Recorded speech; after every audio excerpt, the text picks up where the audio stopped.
I'm frightened. Well. Ain't this just a great place to go camping?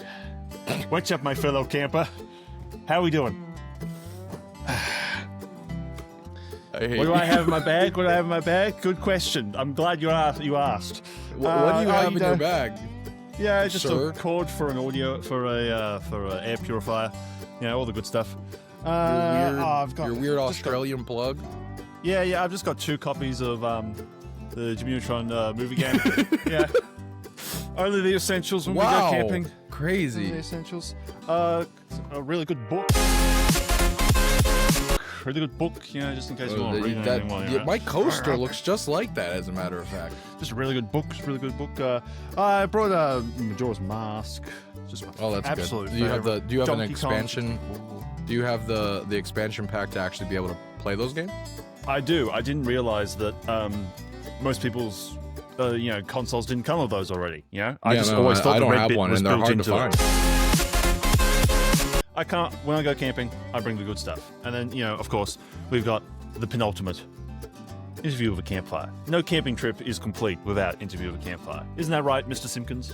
I think All Grown Up is actually pretty overrated, and now that you're standing on these camps. People can go missing, Now that you're standing, I can see you have a gramophone up there. Don't try to direct my attention away.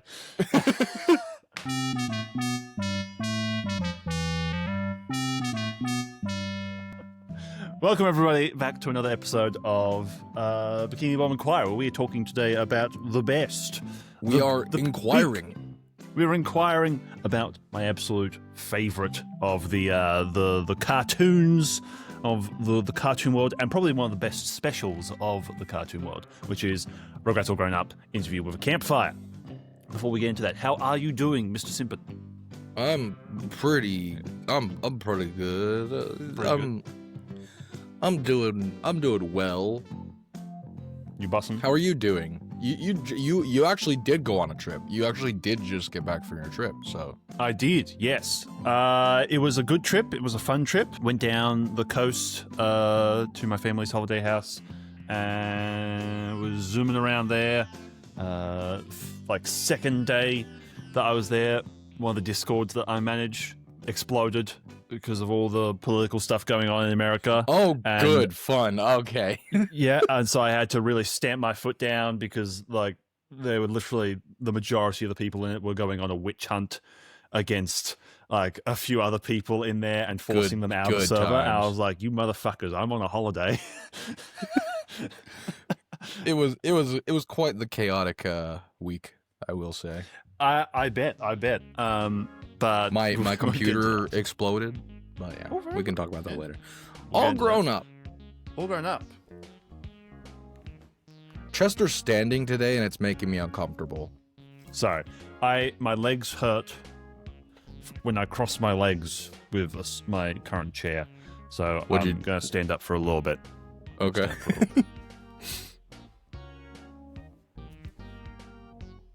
I feel a lot more powerful. I feel a lot more. You look a lot more powerful. You look like you're gonna beat me to death. You look like you're gonna take my lunch money. All right, so Mr. Simpson, what is your experience with? Firstly, obviously, let's treat this as if we haven't talked about this in the past. Rugrats All Grown Up. Yeah, we definitely haven't talked about this a bajillion times. I remember I watched it a decent amount as it came out. I remember watching All Grown Up live when it aired for the first time because I'm cool like that.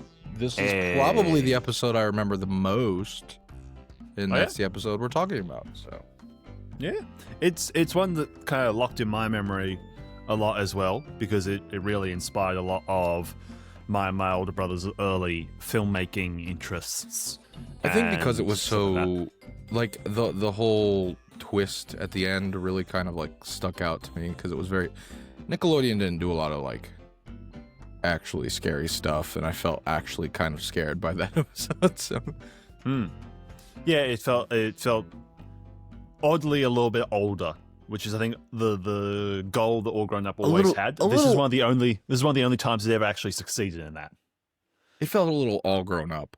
All Grown Up. Anyway, let's chat through the episode. Have you watched it? I did not that long ago. I haven't like month ago when I got this tape. I watched it. So I still haven't watched it with my wife, but I've watched it millions of times. But I want to watch it with her to get kind of her outsider opinion on it. But let's do a little run through of the episode. So obviously it starts with I love the setting. I know it's a cliche done to death trope and all that. We don't get as much of that type of stuff here in Australia, especially with American media. The kind of camp stuff. We get the kind of best of in America. I feel like the whole scary camping trope kind of came from Friday the 13th. I don't know that it was really a thing before that. Yeah, well, that's more of your wheelhouse. I really don't know. My mind, when I think of it, I think of like The Parent Trap, and I think of this. Okay, sure, like camping in general, yeah. Yeah. But yeah, with the kind of spookier side, and you know, you'll probably know there are a lot of live action Nickelodeon shows that I didn't really watch. Were there kind of camping episodes with those? I don't think so. I would assume there would be some capacity, but I don't know if they would be spooky. I mean, there were camping specifically. I can't think of any as far as like the Dan Schneider shows go, but Dan Schneider. I could be misremembering. I'm not an expert or anything, but yeah, I do remember Disney did a lot of like that kind of thing, but I don't ever recall Nickelodeon doing that. That does sound like a little bit more of a Disney thing, doesn't it?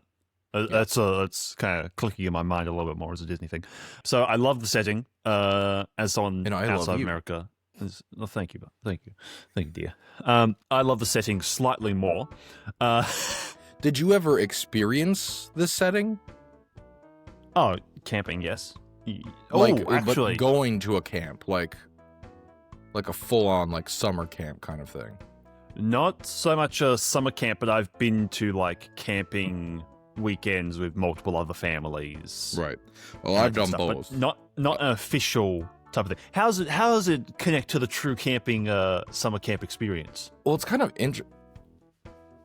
you know, it's kind of like a goosebumps kind of thing. So when I went to camp, it was kind of creepy. Not really, but like it was a good experience. But it's like I remember I had this. At one point after I had gone, I had this vivid dream, and it played out like a Goosebumps book, where like there was a whole plot to it and a resolution that like I still have thought about like making it into a book someday, because it was like a genuine like interesting plot that could work. Yeah. But, I don't know, camping and spooky stuff for some reason just goes hand in hand. Maybe because like campfire stories, like that kind of thing. Yeah, I think there's also just a level of, you know, you're outside of your comfort zone, you're outside of your place. Yeah. One thing I do want to talk about though is just the absolute like phenomenal intro segment for this. Now, I watched this when I had no idea what Scream was or what they were parodying. Oh yeah, was, yeah, type of thing. So I forgot about that. But watch it, like, it is such a good tone setter of like a little intro that goes into like the filmmaking stuff. I never watched Scream either, so I only got that when I watched it a month ago. I was like, oh, this is kind of clever. And I think the filmmaking kind of underlined throughout all of it is really fun as well. Just the constant. But also this episode has like a weird amount of supernaturally-ness to it. Like there's Bigfoot in it. There's the Loch Ness Monster. There's all that type of stuff. They lean into it way more than they've ever done with the rest of the show, outside of Aliens. Yeah, and I don't remember another episode that was quite like it, or in any other show. One thing I thought of before we move on, when I went camping, apparently, well, when I went camping, there was one time when I went to this camp like they were doing a family camp where all the families went to this camp for a week, or like a weekend rather.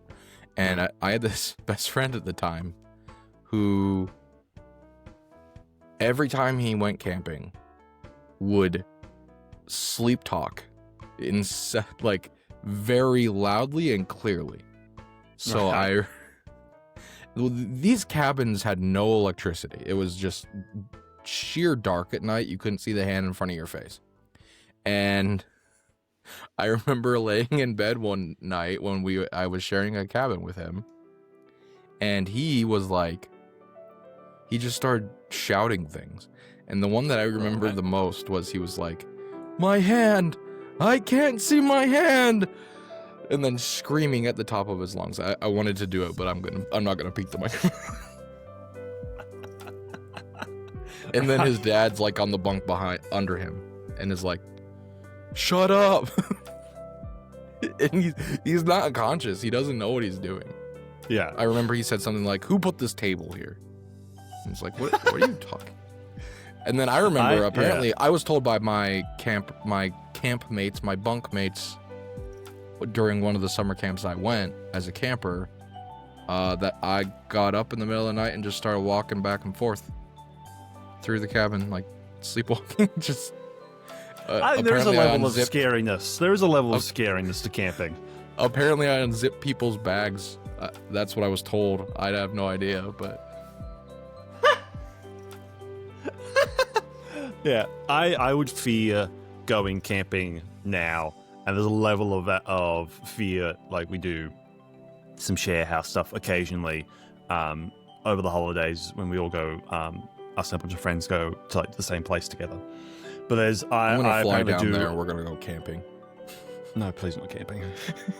stay at the house. You know, like civilized people. But frick. Oh, my air conditioner just kicked on. I thought I turned it off. But that's what that noise was. I also sleep talk, and I have left the house at some stages, and Danae's been like, "Oh, well, good. What's that cool? What's that guy doing now?" So there's an aspect of it of like I think that would go very poorly, but yeah, the scare factor is really fun. I also love in this episode the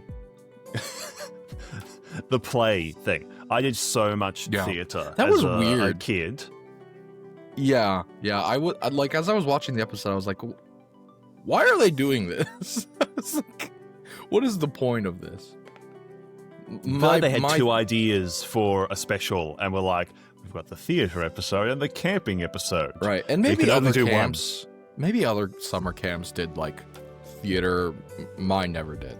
So I was like, this seems like a bizarre inclusion, but I don't know. It could be more of a normal thing. I don't know.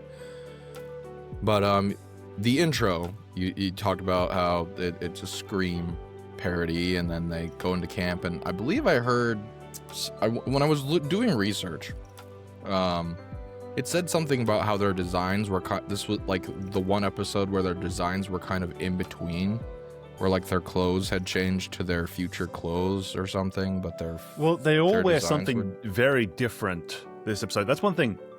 So I've moved on to watching through season 2 and 3 of Rugrats All Grown Up, and I love the fact that nearly they are constantly wearing different stuff. They never have like set clothing stuff. They're always wearing different outfits, which I really like. Let me pull up They're not the Scooby-Doo gang where they wear the same thing every single time. Yeah. Well, this episode is in a slightly weird spot of like Dill's design is still very much in this weird in-between stage. I read something about like a lot of their designs were kind of in between, because it's like they were in the middle of a transition between seasons.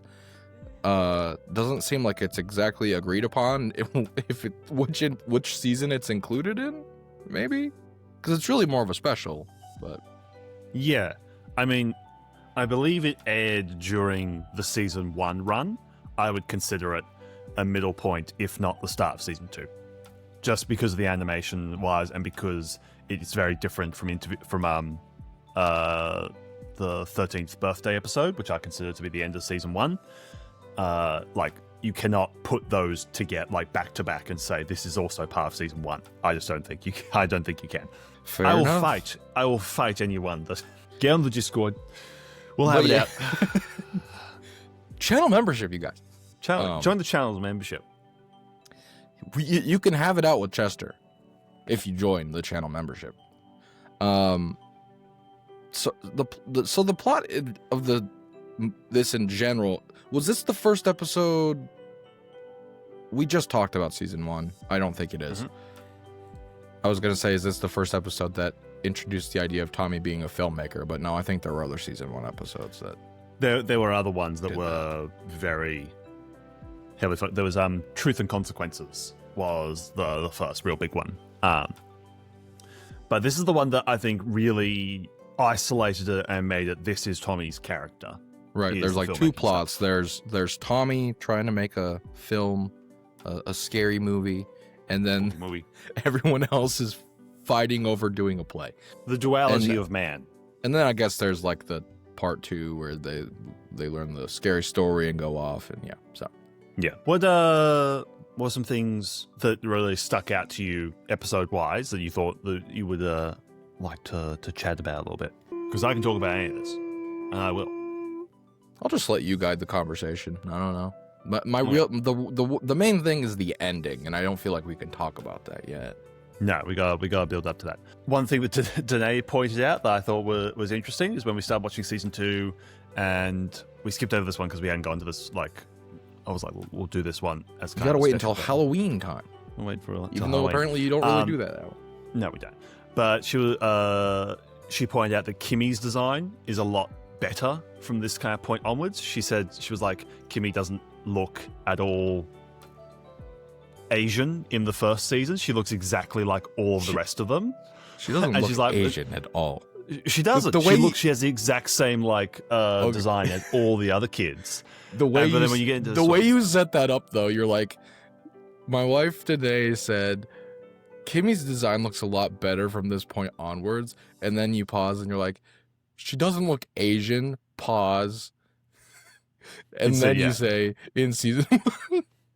Where? So like, in the first season, her design is identical to all the other kids, and I'd never noticed. It wasn't until she pointed it out, and I started looking at, like, watching it. I was like, oh, she has the exact same head shape as Lil, and the exact same like everything. It's just we know that she is because we watched the movie, type of thing. There she is. So from this point, they like give her a slightly like the design that she has for the rest of the show, which I just hadn't noticed there was an evolution to it. I thought that was interesting. I would have to compare the two.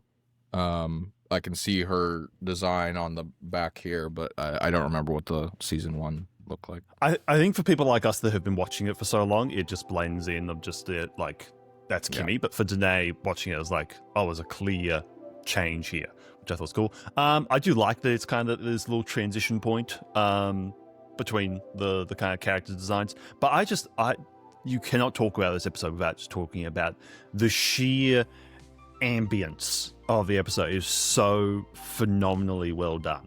I really like it. I love they couldn't have done this type of ambience or tone or color grading or music or anything like that in the style of season 1. Like season 1 was just too bland, crisp, and very rocket power.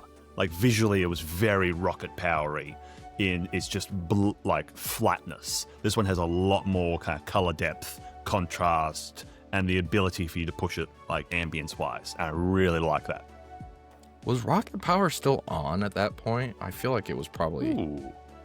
It would have been doing like reruns. Rocket Power. 4 seasons, 1999, 2006. So I believe it would have, yes. Oh, so yeah, it would have been interesting. They actually ended at a fairly similar time, 2006 and 2008. One thing that I don't know why it makes me uncomfortable, but the whole Charlotte having plastic surgery thing and the way her face looks the whole episode just makes me uncomfortable for some reason. It's so funny. We thought it was really funny when we were watching season 1 and like the first scene of Charlotte comes up and Danae was like, why is she different? What's happened? And I was like, well, she's literally had plastic surgery. They go into that in future episodes, and like I thought it was so fun. Such a cool like explanation of her character. She would have plastic surgery. She absolutely would. I don't know. So there's the play. Yep. How and is it Chuck? Who's the guy that runs the camp? My hero. What is his name? I can't remember. I can't remember his name. Let's see. Does it say it on the Bean, Ellie, Miss Jacobs, Chance, the camp counselor. Bean is the only one I can think of. I don't know. I'm Chance, your camp counselor. I love him. I love him so much.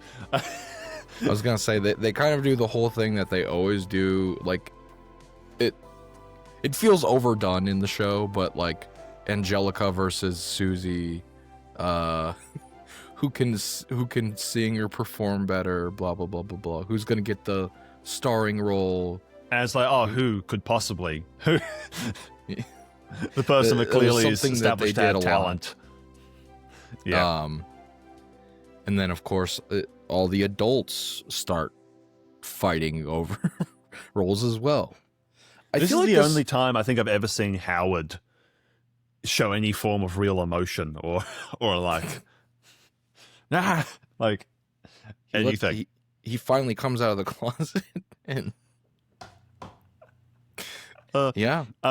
So I just read this one thing on the Rugrats fandom in their trivia that I think is a kind of good explanation of it. Is the characters are in their season 1 designs, but have their seasons 2 through 5 colors.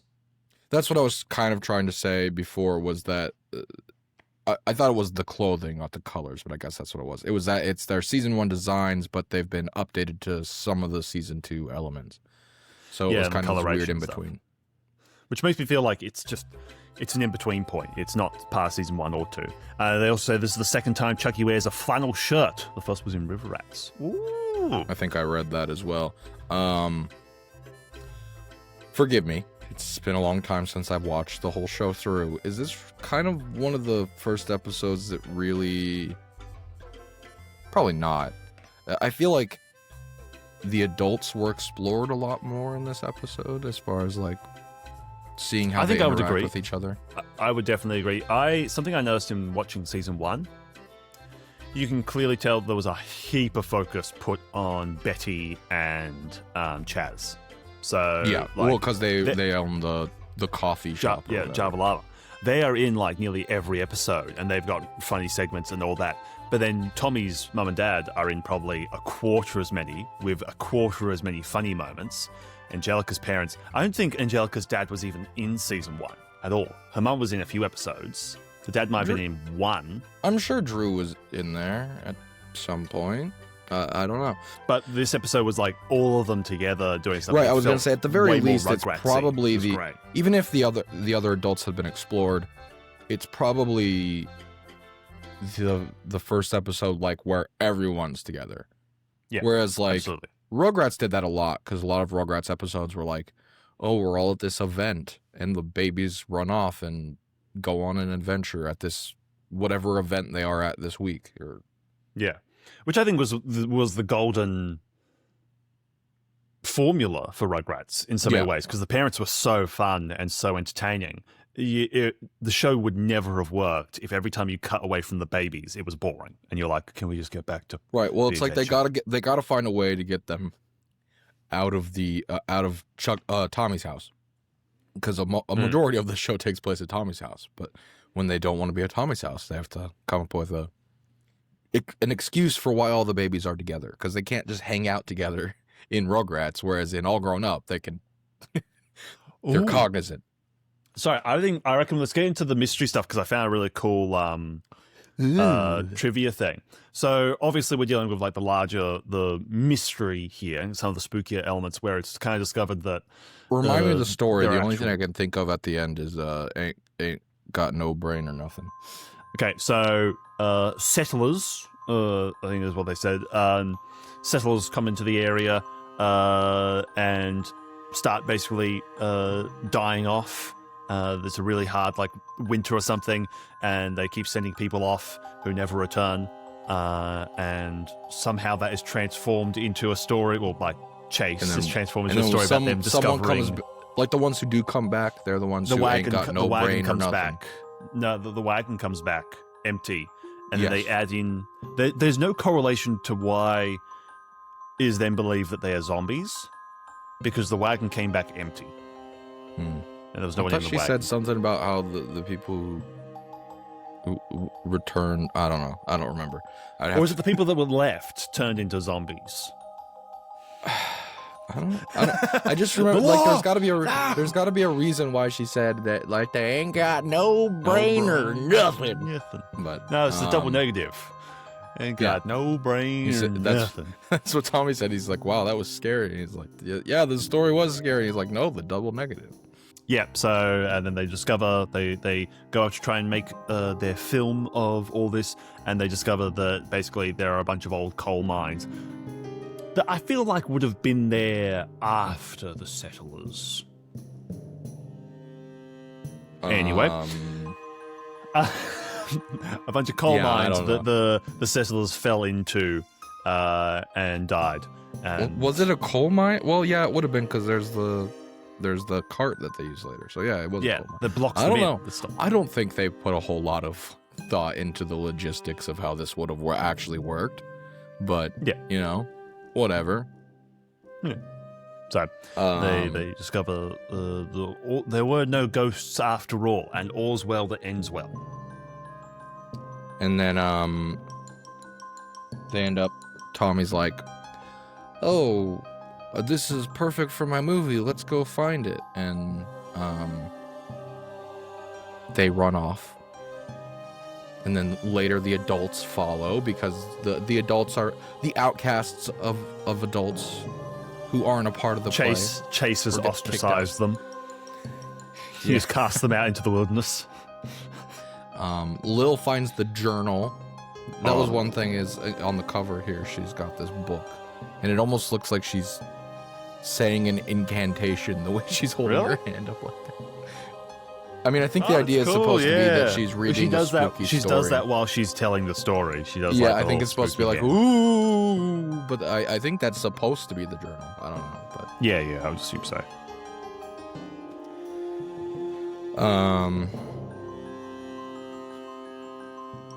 Does yours come with more than? Mine comes with 3 episodes, 88 minutes. No, this one literally doesn't even have a boat. Like a lot of VHS tapes, as far as like specials go, will also come with a bonus episode. This one did not. This was probably released at a point where they just didn't care. Well, 2005. I don't know. It's cool to see the asset work though, like the separation, like how they've got they're separated. Yeah. And clearly, like they were the individual assets compared to the front. Let's make a PNG in Photoshop, you guys. I really want to work out a way to rip these old files and like actually extract some high quality versions of something to do with Rugrats. Okay. I wonder if maybe look online. You might be able to find something. Because I know, like when I was rebuilding those Dutchman documents, there was a wiki that just had basically every SpongeBob clip art ever except for this very specific jellyfish I was looking for. Right. But anyway, so we come to the end of the episode, and this is the big thing. While I love the episode, to the end of the world and back, and I think it is probably the absolute before we get into that, let's just discuss, they run off together, people, and then the adults start disappearing. Like people start disappearing one by one. Yep. And then they fall into the coal thing, like you said. And they fall into the coal mines. They end up solving the mystery of the missing settlers. They die down there playing poker. And then they walk in to find their parents, and they think, "Oh no, our parents are dead," because of the skeletons or whatever. And then they pan over. They're matching them because they're all wearing the costumes. Yeah. Yep. And so the movie is complete. The show is a moderate success. The stage show. Oh yeah. It's Chase's shining moment. Howard shows up at the end to This episode give is his so Howard big focused. performance. I really like it. I think it's so good. It was a setting that worked for him, you know? I don't know. He was a He's a theater brave kid, man. I guess. That sounds about right. That sounds reasonable. The ending. We got to talk about the ending. The ending is the most important aspect of all this. It's what solidifies it. It unravels the entire episode. Everything we know is wrong. Well, Everything I mean, we know, they were everything we know they is were a lie. teasing it throughout the whole thing. Obviously, like they kept. Yeah. So at the end, they're like, it's shown that the entire episode was Tommy's short film. And they finish watching it, and the tape's running in the background, and they're all being funny and quirky and haha. And then the tape like glitches and displays one of the newer introduced characters in the episode, Bean, who says the slogan, which is "Ain't got no brains or nothing." Well, he was their guide throughout the whole episode, and there was kind of some weird stuff with him where at the end, he kind of like just disappears. Like he kind of fades in the background. Like, oh, he can rest now or whatever. That he figured out what happened to these people or something. I don't know. His eyes glow red and he just vanishes. And you knew something weird was going on with him. But it turned out that he was one of the original settlers. So somehow he's like a zombie or a ghost or something. I think the idea is that he's supposed to be a brainless zombie, but also a ghost, a ghost or something. Because obviously he's a physical form. He helps them like push that minecart at one point and everything. So it's like that's true. I don't know, but somehow he has supernatural powers that took control of Tommy's film at the end. That's true. The ultimate editor. Yeah, he kind of like shows all the different, like he shows the big head rock or whatever, and he's like, it kind of that's right, yeah, as well. Establishing all of these little like kind of like explaining what really happened within these random edits of that he included. Yeah. Interesting little thing about this is why I just read about this, is so the way that we know it now, you might know it differently if you watched it when it aired, but the way we know it now is there's all this kind of music playing in the background, and it's a bit jazzy, and I wouldn't say it undercuts the scene, but it doesn't feel necessarily like... If your intention was to do a spooky episode, you'd probably use it slightly different music. Where the end they play. Okay, where it's cutting through the different things, and you see him. And it's kind of like typical Rugrats All Grown Up music. Apparently, when it first aired, it was completely silent, except for there was no music, only sound effects from the forest and the mines. No music played underneath. That is probably because, like I said, when I watched it as a kid, it really creeped me out and really stuck out, like that. Just the idea of, oh, this guy was a ghost or a zombie or what, like just the idea of he was dead the whole time, that spooked me out as a kid. But also I remember rewatching it and the music playing and thinking, this is not nearly as scary as I remember it being. Yeah. So maybe that is how I remember it. So obviously the version I'm watching is these newer versions that I got in like 2018 or something. Mm-hmm. Well, even the VHS tape from 2005 has the music in it. So okay, probably... so this one would probably have the music as well. My mental memory of it is without the music. I remember it being very eerie, and like the way the music was made it much less so. So I don't know. So they say in the trivia the upbeat music was presumably added in reruns to lessen the eeriness of the scene. So they had some form of feedback. Are we positive that they're not just... I'm assuming this is a fan wiki. Are we positive we're not just having a Mandela effect thing right now? That's very true. We have no proof. People in the comments. What do you remember? Every time I throw this out to people, I'm always like, oh, yeah, no one's going to know. And then I am reminded again and again that these shows were impossibly popular and millions of people watched them while they aired. So there are undoubtedly some people watching this who watched it when it aired. Do you remember there being music or no music at the end sequence? I believe there was no music, but that is impossible because the only versions I ever would have watched is that DVD right there. Right, that's true too, because you wouldn't have seen it. It was no, if yeah, it it wasn't wasn't aired anywhere else. So, So I I'm don't know. Mandela-ing myself. Well, it could be. But I think it could just be a mass Mandela effect in general, because like, I don't know. When I read things on these wikis, I'm like always a little bit skeptical because they'll say just stuff that they made up in their heads. So yeah. Well, they say it. Think like after just watching the episode with no actual like coherent connection with the rest of the show. Like this is the only episode that to feature a ghost. I would greatly doubt that. I feel as if there's a few other very supernaturally episodes. In fact, there's in Are We Having Fun Yet? There is the image and ghost of the like Native American princess that they see through the waterfall and stuff. So I'm just saying, just checking it out right away. You're fucking lying. The whole camping thing, I didn't think about this. This just popped in my brain. One thing that really, I mentioned, you know, Friday the 13th felt like the first thing that made camping scary. I don't think that was actually true. I think that built upon it. There's a whole idea of like a campfire story in general, or like legends of monsters out in the woods or whatever. But like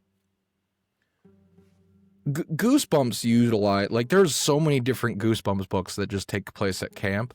And there was this one that they've never re-released because I think it was very, very dark, called The Curse of Camp Cold Lake, where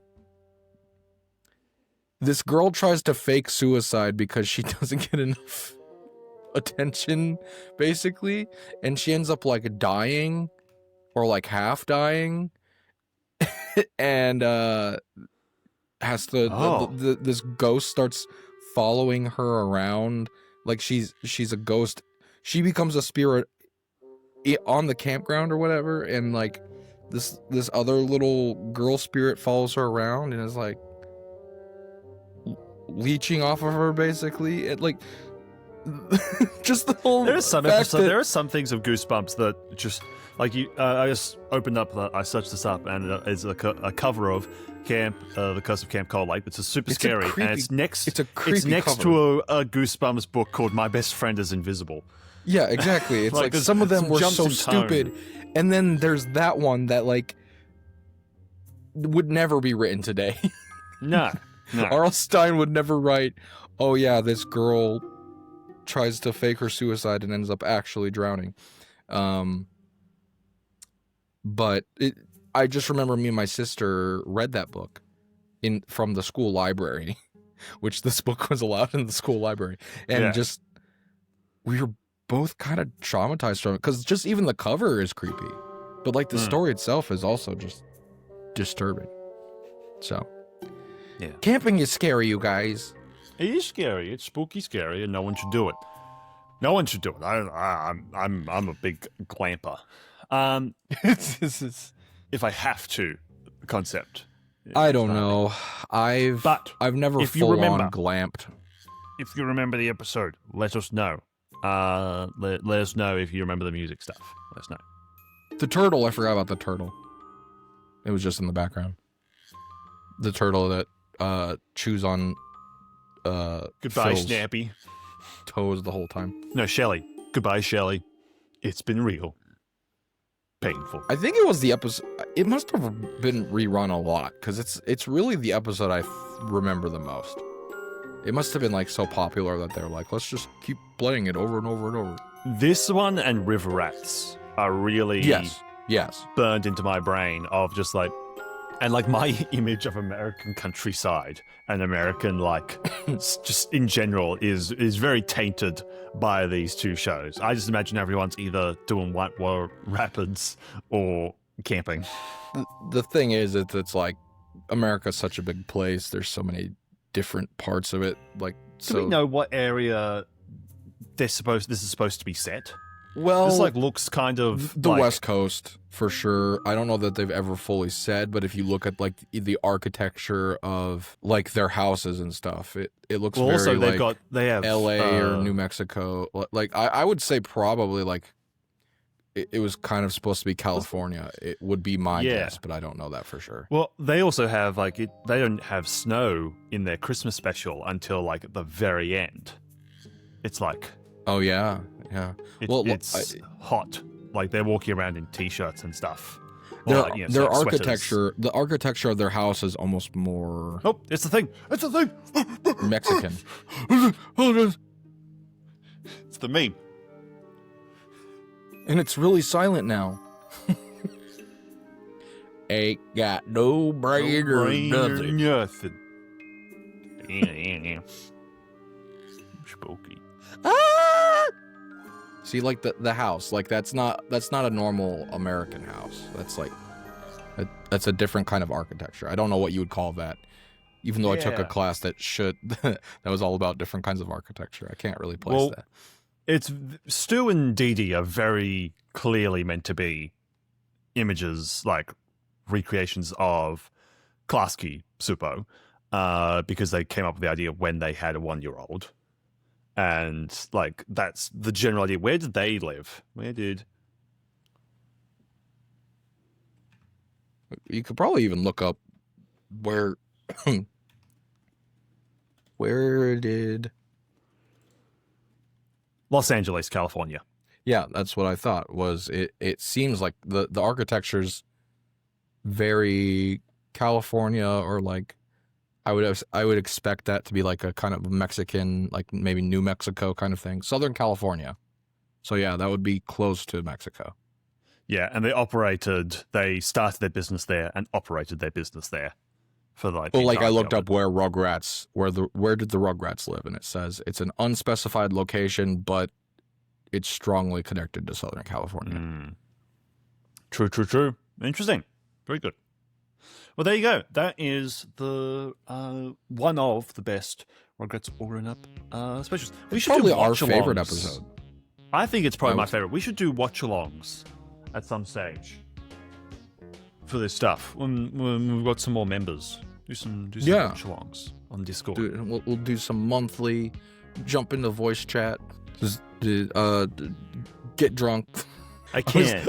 I was asking Chester last night about episode ideas for Halloween, and he's like, I'll think about that. I have had too much wine. I can't.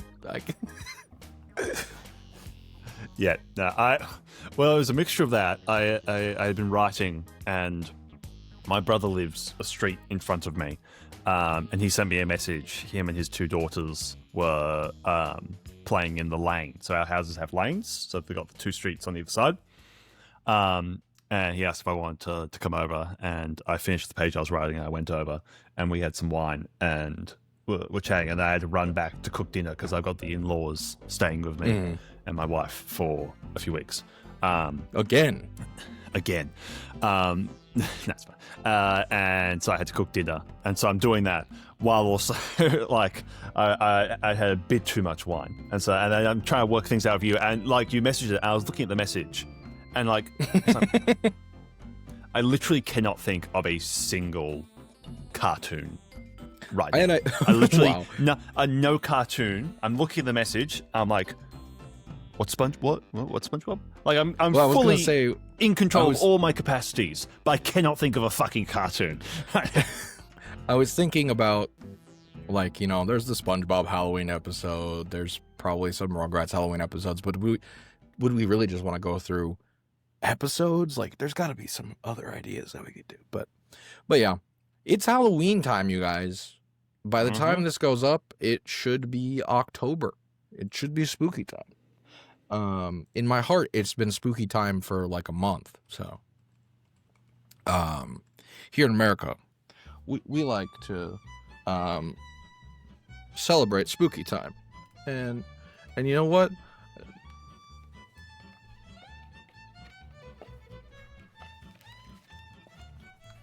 Oh dear.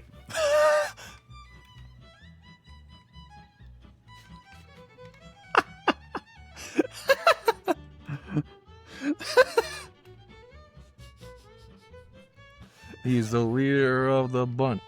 You know him well. DK. Donkey Kong.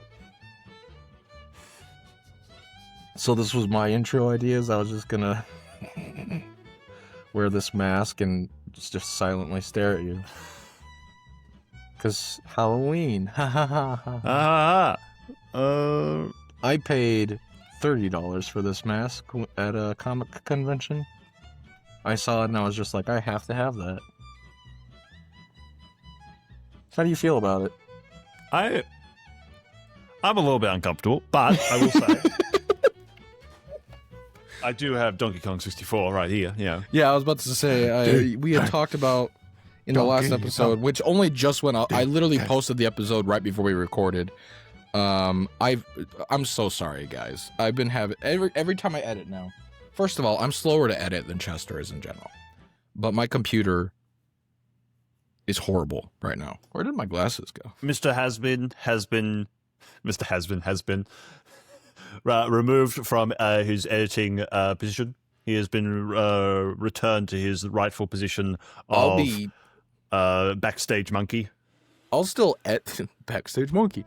I'll still edit. It's just I'm playing the spoons in the background. I'm gonna need to devote more, like set aside more time, have more time ahead of time. Chester's just his technology works. He's fast at editing. He's efficient at editing. Yeah.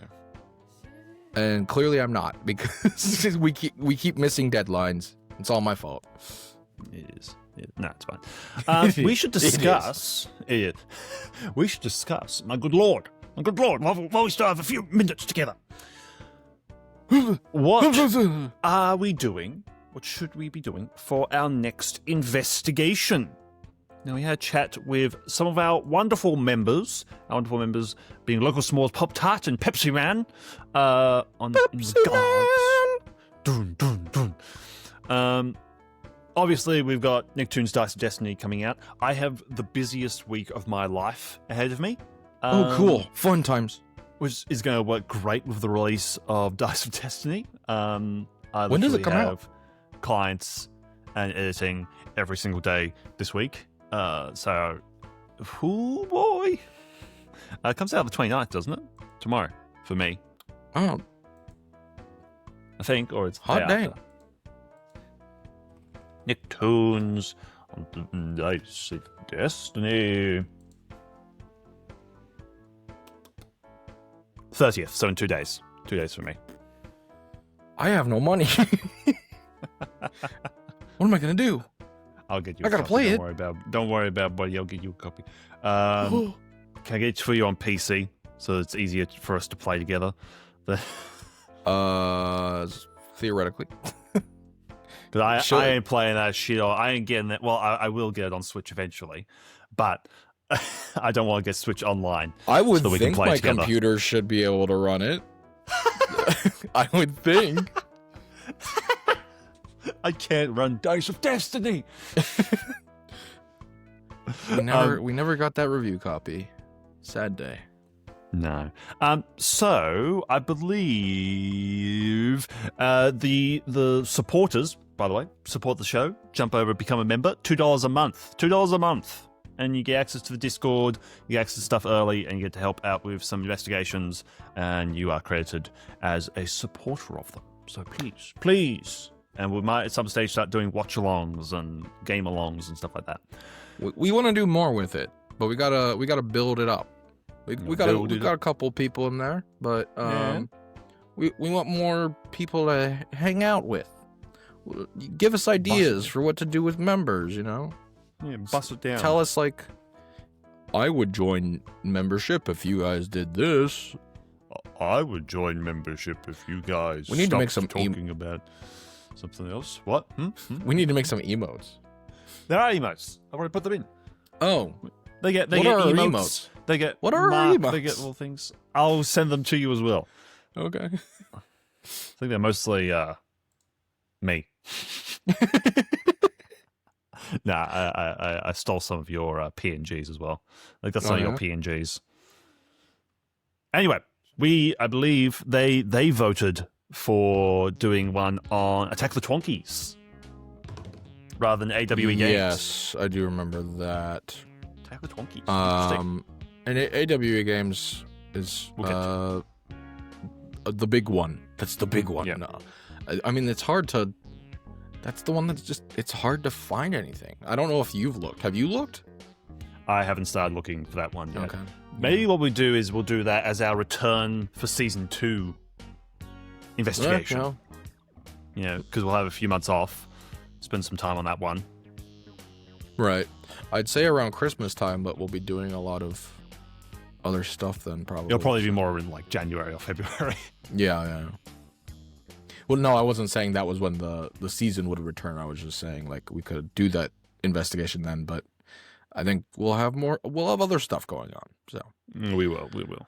I'm trying to get my Toy Story 3 video done by then. So Yeah, how's it going? It hasn't gone for the last week because I've been trying to figure out the issues with the podcast and trying to find a job. But it's going. It should be. As long as I stay focused, I should be able to. How's job hunting going? Oh, The land of America. I don't. The problem is my resume isn't anything special. Like. Most of my work history is like 6 months here, 6 months there, maybe a year there. And then my last job was 3 years. And it's like my last job.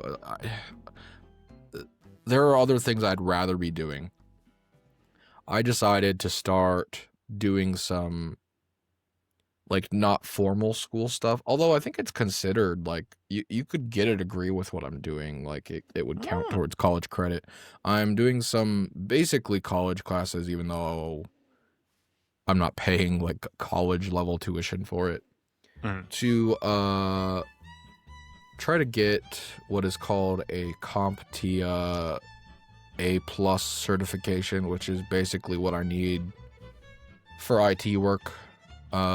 Specifically, I would like to just repair computers or work on computers, like that kind of thing. So right now, that's kind of my focus, although I still need to get a part-time job in the background at least while I'm doing that. So it's a work in progress. I'm realizing I know more than I think I do as I go through these lessons. I didn't know about computational notation or whatever the frick, but your computer or your TV, we lost the footage. Now we're just looking at, is that a roller coaster? What is that? Yeah. Let me find some shit.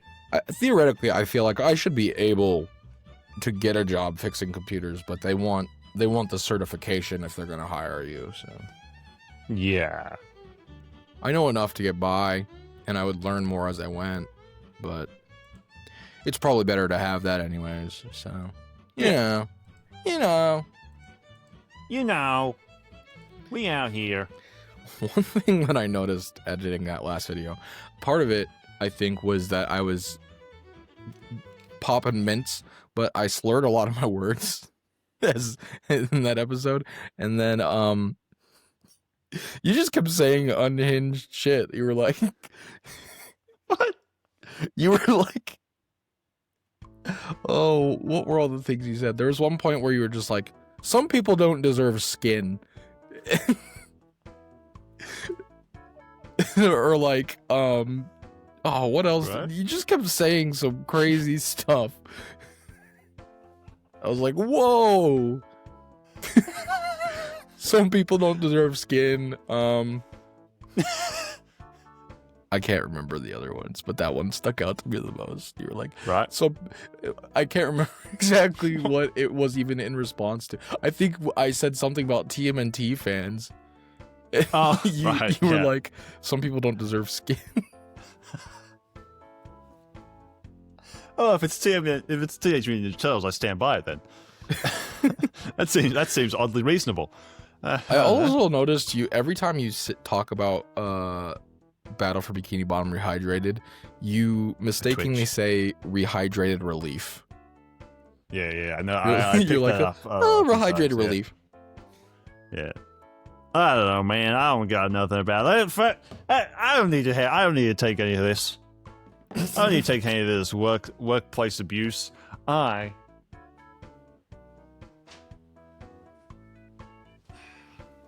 out of here. Can I come with? Don't talk to me or my son ever again. Who's your son? He's at the door. Oh, your dog. Murphy, come here, baby. Come here, baby boy. Come make an appearance on the show. Come on, baby. Yeah, that's my boy. That's my boy. It's like a freaking horse, bro. It's my son. He's a small horse. He's my boy. Are you gonna ride off on him into the sunset? No, he doesn't like that. You say that as though you've tried. You want to meet my son? Sick dog. Ugh. Sick dog. This is my son. Eat the Garfield. Stop sneezing. Eat the Garfield. Yeah. There he is. See? Yeah. The way he side-eyes you right now? He's laid down. It's like, what if he attacks the computer?